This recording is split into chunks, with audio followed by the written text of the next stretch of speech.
All right, welcome back, AP Human Geography students. In this second lecture for our population unit, we are going to be exploring a couple different things. We'll start off by looking at some demographic terminology that you should be making yourself familiar with. Terms like the crude birth rate, crude death rate, natural increase rate, total fertility rate, infant mortality rate, and life expectancy. We will use some of those terms to help us understand the phrase population momentum and why the rate of natural increase for the Earth can decrease, but population can continue to increase, right? What we call population momentum. And we'll conclude the lecture by looking at one of the major geographic and demographic models we're going to use throughout the year, the demographic transition model. So let us begin. To start with some terminology, all of which are vocabulary words for this unit. These are some of the basic measures of population, okay? How we keep track of births, deaths, and the total natural increase rate for a country. Starting with crude birth rate, or a lot of times we will abbreviate this as CBR. This is the number of live births per year for every 1,000 people in a country, okay? Could be a number between, 10 and 50 or 100 or something like that, right? The crude death rate, or the CDR, is the number of deaths per year for every 1,000 people.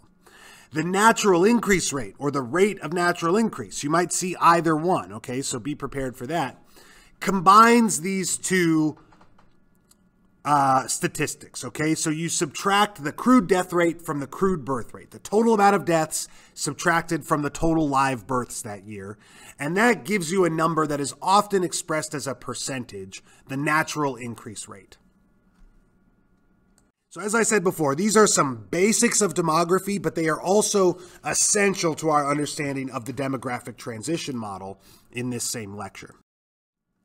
Some other measures of population include total fertility rate, or the TFR, which is basically an estimate of how many children a woman is going to have during her childbearing years, which are considered to be between the ages of 15 and 49. The total fertility rate is an average, right? And it assumes that women in the future are going to act similarly to how women are today. But this is a statistic that helps us get, again, a little bit of insight into a country, such as kind of the cultural norms of an area, right? How people perceive a woman's role in society, how people in that region or country might weigh the cost or benefit of having children, and so on, right? It communicates a little bit more to us maybe than just crude birth rate does. The infant mortality rate, or IMR, is another depressing statistic that will come into play here. The infant mortality rate is basically the amount of children that will die before reaching their first birthday, okay? The amount of deaths of infants within a given country for each year.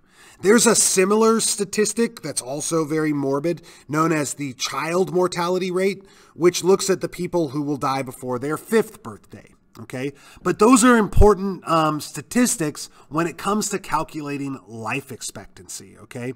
Life expectancy is an estimate of the number of years that a child born today can expect to live at current mortality levels within a certain country, okay? But it is an average number. A lot of times when people hear life expectancy, they think that that is the average age at which people die in a country, and in a sense that's true. But when you hear statistics that, like, in the 1800s, life expectancy was, 30-something years old. Well, that doesn't mean most people were dying when they were 30. It means that the infant mortality rate was very high, and a lot of people were dying when they were 3 months old, right? And that just like if you get a couple zeros on some grades or something, that's going to really drop your average grade for the class. It works the same way for life expectancy, right? If you get some people that never make it to 1 year old, your average life expectancy is going to be very low. Even if there's a lot of people in your country that are dying when they're 70 or 80 years old, because there's so many more people dying, or a relatively high number of people dying at very young ages, it's going to drop that life expectancy. So life expectancy is an important indicator of development. It helps us understand some of the health outcomes for people within that country, especially for young people.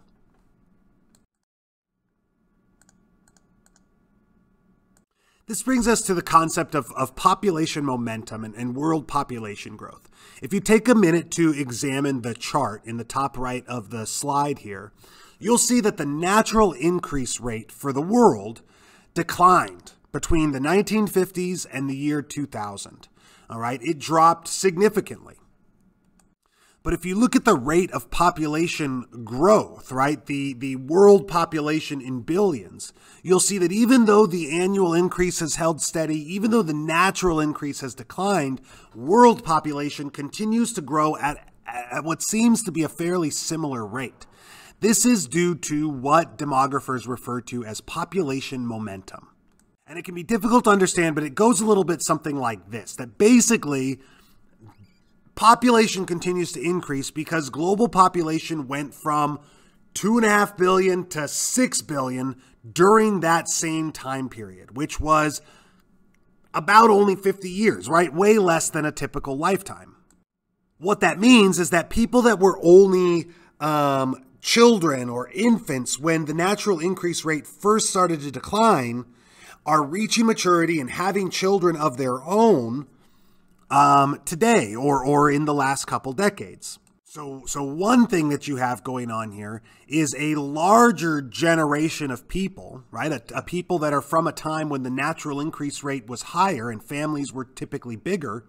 That generation of people are now having children of their own. And even though the generation that they give birth to is going to be a part of a much smaller family on average, each of those people and their brothers and sisters are all going to have kids. And when you couple this with the fact that life expectancies have improved, have increased due to better healthcare and access to healthcare, improved sanitation and diet and medicine, people are living a lot longer than ever before. And so a lot of the parents or grandparents that gave birth to people in the 50s or 60s are still alive today. And so their population is added to the total world population, right? And so we see this kind of momentum where even with families just replacing themselves, right? Mom and dad or whatever your family is, having just 2 kids, 2.1 kids per family, population will continue to increase until older generations die off, right? In fact, it'll take several generations of low birth rates before you see something like world population starting to shrink, right? If we ever see something like that. That is the concept known as population momentum, all right? We will talk a little bit more about that in future lectures and activities in class. So with that background knowledge, all right, and some of those terms in mind and calculations of demographics, we can talk about the demographic transition model, all right? This is a model that shows how birth and death rates sort of change as a country develops economically, right? It ties the population growth of your country to its economic development. This idea was first explored by an American demographer, Warren Thompson, in the 1920s, but has since been amended and modified and added onto a lot by later geographers and demographers.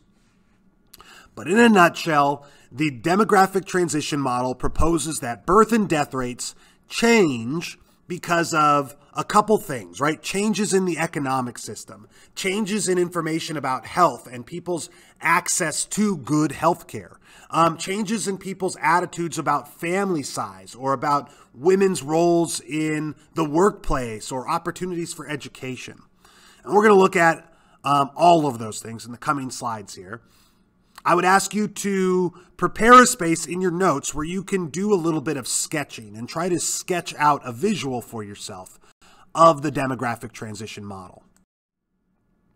It looks something like this, okay? And we're going to break it down by stage here. But one important thing that might stand out to you is that you see that there are 5 stages, all right? Initially, the demographic transition model was designed to reflect 4 stages of growth and development. Today, geographers and demographers agree that there are 5 stages that can be seen in the countries in the world today. And it may be that in the coming century, a 6th stage is added as more and more countries transition through stage 5 and come out on the other end with who knows what solution. So let's break it down here. We'll talk about what you are seeing here exactly in the following slides. So the demographic transition model at each stage tries to examine the reasons for a high crude birth rate or high or low crude death rate based on conditions, economic or cultural or social conditions within that country. And those 2 numbers together, we know, gives us our natural increase rate and gives us some hint to if our country is growing or shrinking and how rapidly it is doing so. So stage 1 of the demographic transition model is a state of high fluctuation, right? A lot of up and down. In this stage, you have a very high crude birth rate generally. And the reasons for that are there's generally a high infant mortality rate. A lot of your children are likely to die, okay? And so, again, in a kind of morbid insurance policy that you have some survivors, families are generally a lot larger with the expectation that a couple of those children are not going to live to maturity, are not going to reach adulthood. Another reason for a high crude birth rate is generally it is taking place with a lack of family planning, right? Stage 1 is a time when there is no birth control or condoms or IUDs or things like that that might otherwise allow a family to regulate how many children they are producing, right? And plan the size of their family. Stage 1 societies generally have a great need for workers, right? They're very agricultural. And so children are an economic asset, right? Not only do they help you work on the farm, but in some point in your life, they might be your retirement plan, right? Your children are going to be who is supporting you as an adult, as an old person. Religious beliefs, to a lesser degree, might also play a role here, right? Certain religions prohibit the use of various forms of contraception, right? Or strongly discourage it. Like Roman Catholicism, Islam, Hinduism can all have various prescriptions against the use of different forms of birth control. And that can drive up your birth rate, right? By being, sort of conservative, mindful, orthodox member of a particular religion. Death rates are also high in stage 1, okay? And the reasons are as follows for a high crude death rate. Diseases are rampant, right? There are no vaccines generally during the stage 1 era. Famines might be common. Wars, poor sanitation and hygiene and the infections and diseases that result from that. A lack of access to any kind of health care, right? Outside of maybe some sort of local healer or something from within your community. A lack of education about the things that cause disease or sickness and so on. How those things are transmitted to others. All right, so when you map it out, it looks something like this, okay? A stage 1 country, which we should say right now, there are no longer any stage 1 countries, right? There may be stage 1 communities of people on Earth, right? At the sub-country level, maybe some of the hunter-gatherers or things like that still live in parts of Africa or Papua New Guinea or something. But in general, there are no countries that fall into the stage 1 category. But if there were, you would chart them something like this, okay? Where the blue line is high and fluctuating, right? And reflecting the birth rate. The red line is also very high and fluctuating a lot, reflecting a very high death rate, but that goes up and down a lot within a given year based on certain conditions, right? And you'll see the black line doesn't fluctuate a lot. In fact, it stays pretty steady because although there's a lot of people being born, there's also a lot of people dying, and population or the natural increase rate stays pretty low, right? It remains about the same. So I encourage you to draw something like this on your notes and visualize the demographic transition before you. All right, stage 2 is a stage of growth, right? A stage of high growth. And in stage 2, a country is generally still going to have a very high crude birth rate, often for a lot of the same reasons as we discussed in stage 1. What's going to be different and what leads to this high rate of population growth is a decline in the crude death rate. And this happens for a number of reasons that usually coincide with some kind of technological progress. Historically, it was the Industrial Revolution, the advent of sort of like factories and mass production that made the improvement in areas of sanitation and healthcare a lot easier to do at a massive scale. And that's what we see really drives down the death rate, right? Improved access to healthcare, things like vaccinations and inoculations and various medicines that allow us to cure things that otherwise would have been the demise of a lot of people. Improved sanitation, just basic healthcare knowledge, like that doctors should wash their hands between patients. The understanding of what causes diseases like cholera and so on, right? Better sewer systems and plumbing that stop our water from getting contaminated, improved food production so that the majority of people in more developed stage 2 or higher countries are being fed an adequate diet. You're never sort of on the verge of starvation. These things can contribute to a decreasing infant mortality rate, right? Which is going to improve your life expectancy and decrease your crude death rate, as well as the possibility of an outside stimulus. So a lot of countries that are very developed today reached stage 2 of the demographic transition model around the time of the Industrial Revolution, right? The late 1700s, the early 1800s. A lot of countries that are entering into stage 2 nowadays or have recently achieved stage 2 of the demographic transition model did so through outside stimulus, right? Through the influx of technology and medicine from outside their borders, right? It was not sort of natively produced. Your book refers to this as the medical revolution, right? Where after World War II, a lot of the vaccinations, inoculations, and medicines of the developed world made their way into the less developed world and improved dramatically things like the infant mortality rate and the crude death rate in general. And so when you plot this out, it looks something like this if you look at stage 2. Here you can see that in stage 2, the birth rate remains relatively high, but still fluctuates from year to year. But it is the death rate that has dropped dramatically. And that gap, right, that big gap between birth and death rates is where population growth occurs. You see that our black line of total population starts to spike up in stage 2. Remember that you want to generally be associating stage 2 as a stage of growth, not just in population, but also in economics. This is a stage when more people are getting jobs within the industrial sector, right? Leaving their jobs as agricultural workers and moving into a more industrialized setting. And along with that, because factories are located in cities and so on, you have in stage 2 not just a growth in population, but a growth in urban population, more people living in cities than ever before.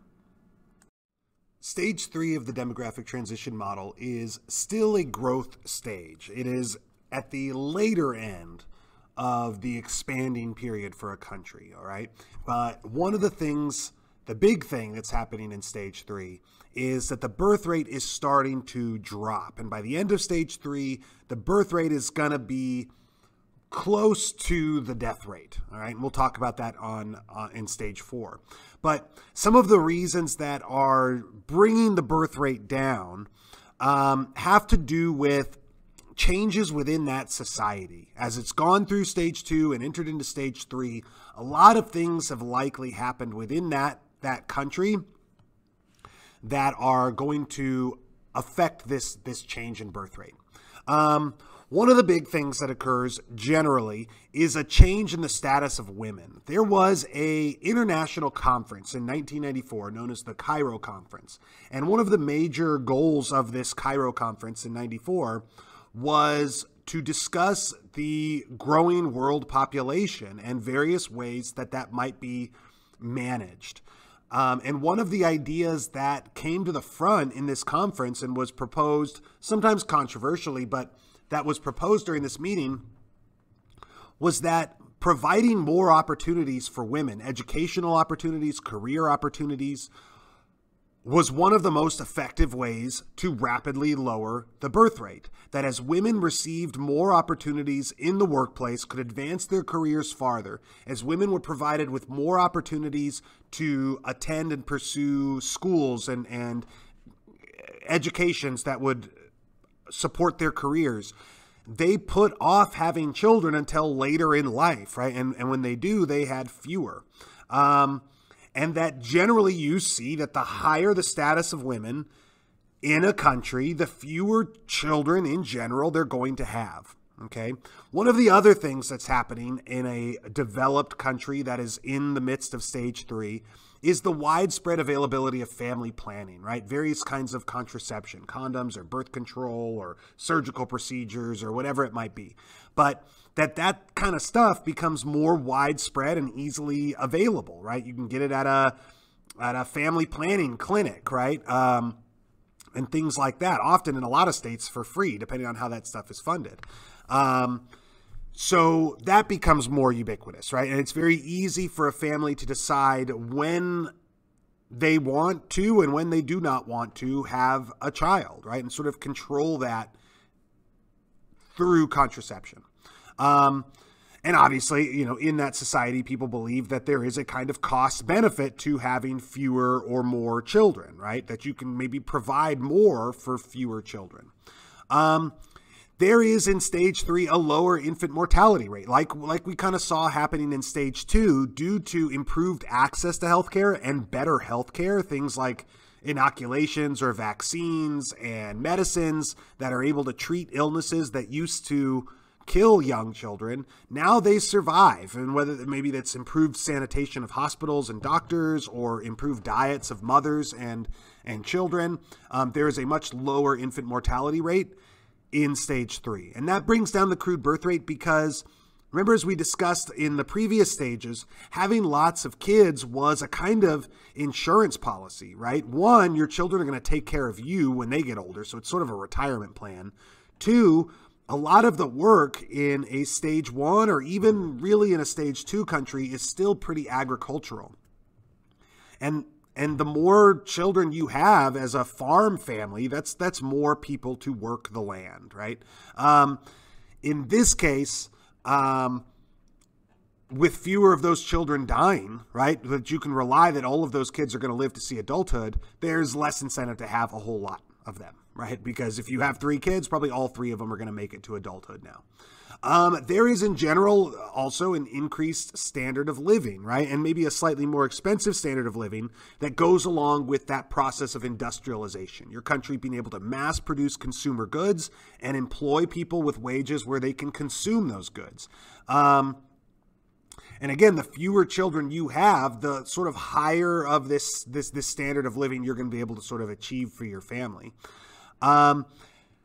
Another one is that there's better technology in a stage 3 country, generally, right? It's going to be more developed economically and technologically that goes along with that.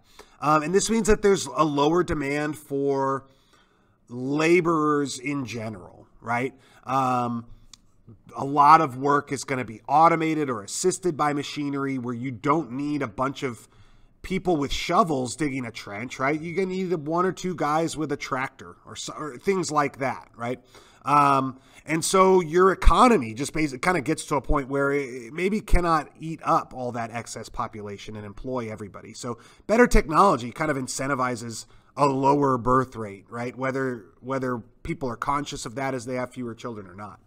And one of the last things that you see in a lot of stage 3 countries is things like Social Security or welfare or retirement plans, either run by the state or run by private companies, But this, again, gets rid of sort of that incentive of you have to rely on your children to support you when you get older. It's still a nice thing to take care of your parents as they get older, but it's not necessarily required for their survival, right? That they might be able to get Social Security or things like that, at least in this country, because we've reached a level of development where economically we can afford that as a country. So stage 3 plots out like this, okay? This is deep into the industrial stage. All the things that we saw sort of happening in stage 2 in terms of like urbanization and industrialization are continuing. The kinds of industries that your country might be engaged in maybe shift and become a little bit more advanced, but cities are still growing and urban populations are growing. But if you are drawing this out for yourself, one of the things that you want to make sure you are doing is continuing to have your death rate, the red line, sort of lower and then eventually kind of flatten out.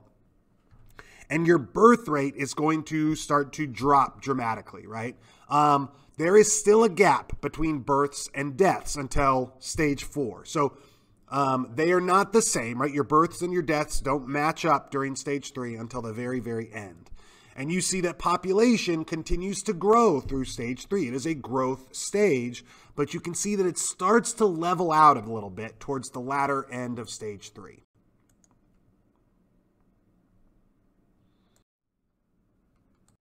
The final stages are stage 4 and 5, okay? Stage 4 continues a lot of the processes of stage 3. Your crude birth rate continues to drop for all of the reasons we discussed in the previous slide, right? Improved opportunities for women, greater development of your economy, and better healthcare outcomes that are reducing the infant mortality rate, right? Your crude death rate is already low and stable, right? But in stage 4, they start to match up, right? You get a crude birth rate that is about the same as your crude death rate, right? And what that means is that you reach what is called zero population growth, right? You are just sort of stabilizing your population. When the total fertility rate, when that drops to about 2.1 children per family, that's what we call replacement level fertility. That is when the parents are sort of replacing themselves with their children. Your children will grow up to maturity, the parents will die, and population will remain about the same, right? 2 people had 2 kids and sort of replaced themselves in a sense, right? Your population remains basically stable, zero population growth. Economically, a stage 4 and 5 country is considered, late industrial or even a post-industrial economy. People have started to shift out of the manufacturing and industrial sectors of the economy and into more service industries, high-tech industries, programming, or, somebody in a cubicle or that kind of sort of service work for a company. Now, it used to be that at stage 4, this was sort of a completed cycle, that you had kind of created a mirror effect for the demographic transition model. And if you've drawn this out for yourself, you can maybe see some of that mirror effect, right? That in stage 1, you have little to no natural increase rate, right? Because even though the crude birth rate is very high, the crude death rate is very high, and they sort of cancel each other out, and population is low and stable. In stage 4, there's also little to no natural increase rate, but that is because crude birth rates are very low, even though crude death rates are very low too. They cancel each other out, right? But population remains very high and stable. So you get this kind of like same but opposite effect, right? This kind of mirror effect at stage 4. Now, but what we have seen is that some countries have moved beyond this, right? Places like Germany or Japan or, Ukraine, a lot of different Eastern European countries have actually entered into what demographers refer to as stage 5. In stage 5, the big change is that your crude birth rate, a country's crude birth rate, drops below its crude death rate. And you have actually a negative natural increase rate, that over time your population starts to actually decrease. You will see this in some of the documentaries and videos we watched throughout this unit. But Japan is struggling with this greatly, right? Their population is going to be several tens of millions less at the end of this century than it is right now. They peaked in terms of population a couple decades ago. And a lot of the causes of this, depending on the country, it varies a lot, but it kind of goes back to that post-industrial economy, right? And the workload and things like that, and how much time and effort are put into people's careers, and sort of planning and things like that in places like Japan. That people put off having children until later and later. And then when they do, maybe they have only one child, and that's not quite replacement level. And if everybody just has one-child families, you will cut the population dramatically over enough generations of that, right? So that is stage 5, right? Officially, there were only originally 4 stages. Stage 5 was not a part of the original demographic transition model, but geographers have added it, and most demographers agree that it is a stage, especially when you look, like I said, at countries like Germany or Japan. Now, what would be interesting is to think about if there is a stage 5 that wasn't there before, will there be, and there may be, a stage 6? And if so, what would that look like, right? What would you imagine a stage 6 country to be like based on what the stage 5 is? Do countries stay in this kind of stage 5 and then their populations shrink until what occurs, right? Are there sort of pro-natalist policies that a country puts in place that try to correct this, right? And there's a new growth stage maybe and stage 6. It's interesting to consider what the coming decades hold. Sorry, we got one of the bells from the school in the background of that lecture there. So stage 4 looks like that, right? Your birth rate, your death rate are low and about equal. The total population is high and stable. And in stage 5, you would see what you see here, right? You would see the birth rate drop below the death rate, and you would have a kind of natural decrease in population over time, and your total population would begin to decline. Some demographers are hoping that this as a trend catches on for the whole world, right? And we're able to take ourselves from the many billions we have, maybe down to a number that's more easily supported through totally natural means, although it might take a while for that to happen. Other demographers believe that overpopulation will not be a significant problem and that technology and improvements in technology are going to help us deal with those issues. We'll talk more about that in later lectures. Thanks for sticking with it, guys, and I'll talk to you again soon.